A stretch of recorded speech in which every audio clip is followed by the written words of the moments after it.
When kids come from a place of trauma, and often in international adoption situations, they come home and you run into problems such as malnourishment, nutrient deficiencies, and we've had to face these things head on in our own international adoption. It's a long road, but I want to talk to you today a little bit about how we are getting the proper nutrients into our daughter now to heal her body and to help grow her.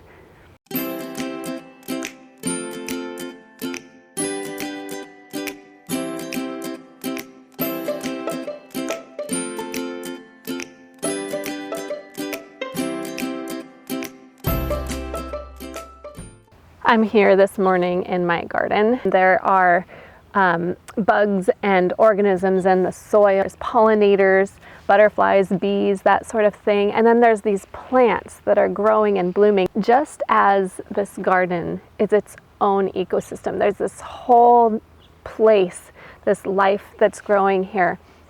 I believe that we kind of have our own ecosystem as well. Our bodies, we have our mind where our thoughts play into who we are. We have our spirits. And if one of those things goes out of play and stops working properly, the whole thing is not going to work properly. If you took all the bees out of my garden, it would not grow the way it's supposed to grow. And today I want to talk to you a little bit about our adoption story and how our daughter has experienced malnourishment. She's experienced what we call food trauma. Well, in the orphanage system, she did receive food. She received enough food that she could survive on, and she got fed every day. But just because she got the macronutrients that she needed did not mean that she got all of the micronutrients that she needed. And so I want to share with you a few of what those micronutrients were. For many of you guys, maybe you are not an adoptive parent and this doesn't apply, or so you think. But I want you to realize there are many, many ways to get nutrients in, and I want to share a few of those ways with you so that you can help get nutrients into your family in the best ways possible for you.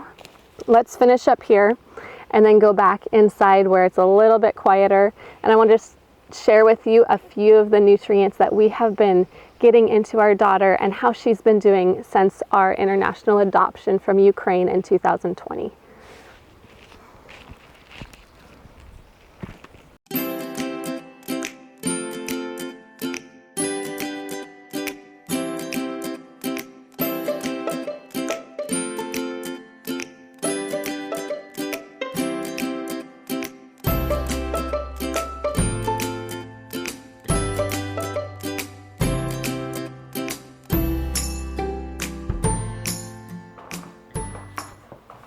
Okay, I'm back inside the house and I brought the flowers in that I picked. I brought my food in. I want to go over with you 5 nutrients that are often lacking in kids who are brought home from international adoptions in orphanage care or have trauma because of malnourishment. I want to let you know that a lot of these supplement ideas I got from a website. It's called adoptmed.org, and it's based on the UW Medicine Pediatric Care Center in Seattle, and they have their own adoption clinic. We got so much information from them. There is so much information on this website. I'll put it in the information box below so that you can check it out. It's got so much good information if you are interested in adopting or planning to adopt. And I am not a doctor. I am not a licensed practitioner, and so everything that I'm saying here is just things that I have found for my own family. I have to say that. And yes, I hope this will encourage you to research and do your own learning on this topic. The first one I'm going to talk about is vitamin D deficiency. Now, yeah, I know vitamin D deficiency is pretty common here in the United States. In the Northern Hemisphere, it is very common for us to have vitamin D deficiency. But this is also very common for kids coming from orphanages, especially because they are not outside very much. They don't get the natural sun. And then You add that on to the ability to have foods that are high in vitamin D, and it's a pretty rare occurrence that they're going to get enough foods to have the vitamin D that they need to grow. And you know how important vitamin D is when added with calcium to help produce strong bones as you're growing as a child. It's very important. We'll go on to vitamin A as being another really big deficiency that's often seen in kids from international adoptions. Vitamin A is going to be found in foods that are rich in color, and the orange color. You remember these foods like carrots, sweet potatoes. But I also want to lead this into another food, and that is liver. Yes, I said liver. You get about 550% of your recommended daily intake for vitamin A in beef liver. Is that crazy or what? Liver is actually basically like a multivitamin itself with all of the vitamins and minerals that are inside of it. And you might be thinking there is no way that I would ever get my kids to eat liver. Well, I want to try to encourage you and stretch you in this because I have done it and they don't know that they're eating liver. I have been able to grind up liver because we've had our own grass-fed cows that we've raised, and I've been able to have grass-fed beef liver and grind it up in our blender, and then I keep it in the freezer. When I am making meatballs, sometimes hamburgers, something like that, I will take it out to thaw and I will add just a little bit into the rest of the hamburger and mix it up so that it is incorporated. You don't notice it. The flavor when it is done like this is so light that it will not be noticed, especially if you are adding in spices. So I usually put the liver to the hamburger about an 1:8 ratio. So it's not a lot of liver compared to how much hamburger I'm using. You can do more if you want, but I do like to keep it so that they're not necessarily complaining about the meal. I don't measure it out. I just try and make sure that there is a lot more hamburger than there is liver in that so that it's not noticeable. You can also get freeze-dried liver in encapsulated form so that it can be swallowed. I want to talk about the liver because this is a huge topic that often goes unnoticed with people if you're talking about nutrition. But people have always known liver to be a very healthy food. It's just more gotten a bad rap for its flavor. But I mean, if you look at what people used to do was they would eat more of the whole animal. They would not eat out, the meat that's just full of the protein and then toss the rest away. And people also did not used to take multivitamins. But I want to talk to you a little bit about how nutritious liver actually is. So let's talk about vitamin B, because vitamin B is something that a lot of people do not have enough of. I have struggled with vitamin B deficiency, and this is one reason why I first started looking into taking liver. Just 4 ounces of liver is going to supply you with about 40,000% of the needed B12 for your recommended daily intake. Is that crazy or what? I don't think I could find a multivitamin that does that. Probably because it would be kind of dangerous. But because this is from the source, your body is able to actually use these vitamins and process them and take what it needs to store and get rid of the rest. So liver supplies over 2,000% of your B12 recommended daily intake, 84% of your B6 recommended daily intake. What about other B vitamins? There's B2, which is riboflavin. There's niacin, which is a B3, and it has those in it as well. Have you wondered about folate? This is the folic acid that we often take inside of our multivitamins. Folate is the natural form. Oftentimes we cannot use the folic acid and process that into our bodies. And so it is really important for many of us to make sure that we have the folate, the natural form of this. And liver is a wonderful way of getting that. Have selenium in it. It's going to have calcium in it. It's going to have vitamin E, vitamin C, copper, and zinc. And here's the big one that I used to always hear about. It's going to have iron. Grass-fed beef liver is going to be very high in iron.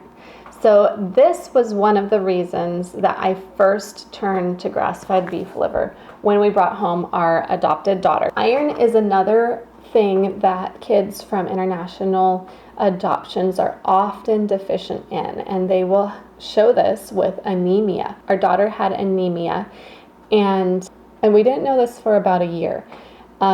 Up until that time, we were just trying to give her the vitamins, and as soon as I found out that she had anemia and she was low in her iron, I searched and searched for a multivitamin that we could use. And for us, it's not always as easy to find children's multivitamins because my son cannot do the gelatin, and oftentimes there's gelatin in gummies, or I also like to try and get a really high quality one so that the things that are going into their body is actually going to be used well by their body. And when we went back, just with the diet that we had given her, her levels for iron were so much better. And I'll let you know also that iron levels do not raise very quickly. Because of them going up and because of the levels that they had raised to, our doctor told me not even to worry about giving her the multivitamin with the iron in it, and just to do what I had been doing, which was using the beef liver. I don't want to tell you to stop giving multivitamins because I definitely don't want to discourage that. But sometimes I do think that the best vitamins and minerals can really be found in nature and the way that people have done things over thousands of years. With how much packaged food there is now and empty calories, when you bring a child home from an adoption who is deficient in the nutrient, those were not things I wanted to be giving her. I did not want to base her diet off of all of these empty calories that were only going to give her energy. She was missing years of nutrients that she needed. All right, fish oils. Fish oils are so very important, especially right as soon as possible when you're bringing a newly adopted child home, because we know how much fats are needed in the brain. And fats are, it's probable that if your child is coming from an international adoption or even just from trauma, that they did not receive the healthy fats that were needed for brain development when they were younger, as well as the support for their mental capacity at this point, because there's so much that has been going on in the brain of a child who has had trauma or who has gone through life in an orphanage. And so you are wanting not just to support the brain at this point, but you're trying to heal what has already happened in the brain. In adoption, fish oils, as well as other very healthy, very rich fats, are important. There have been studies done. I will try and find this so I can link it below. But there's been studies done that have found the connection between fats and our mental health. And so you can imagine if these kids are not getting the fats they need growing up, that it is going to just cause havoc, not only to their brains, but their bodies also. And so that was one of the first things we did, was to bring fish oil capsules with us, which I don't know how much she liked them at first. I'm trying to remember. But you can switch around and find different ones that will work better for you. There are flaxseed oil. Nordic Naturals makes some really good kids fish oil supplements. There's also great cod liver oils now that are flavored, that are so much easier to take than just taking plain cod liver oil. So depending on what you do, these are also things that you can often blend in a smoothie. And it might just be if you have a child who's really struggling. I have found great success in making smoothies for my kids and being able to blend in a lot of supplemental things that they wouldn't have taken otherwise. Kids are all different, and for kids that have gone through trauma, my child responds to it in one way, and other kids will respond to it in another way, and their responses will be completely different. For kids who have gone through food trauma, sometimes it means that they're going to try and eat as much food as they possibly can. Sometimes it means that they're not going to want to eat, especially when first coming over, and you may have a hard time getting them to eat. And so just know that these are things that have worked for our family. And as the parent, look into the personality of your child. Try and study your child and study ways that you can get creative with helping them to get the nutrition they need. If you have not checked out our 6-month update from our international adoption from Ukraine, go ahead and do that.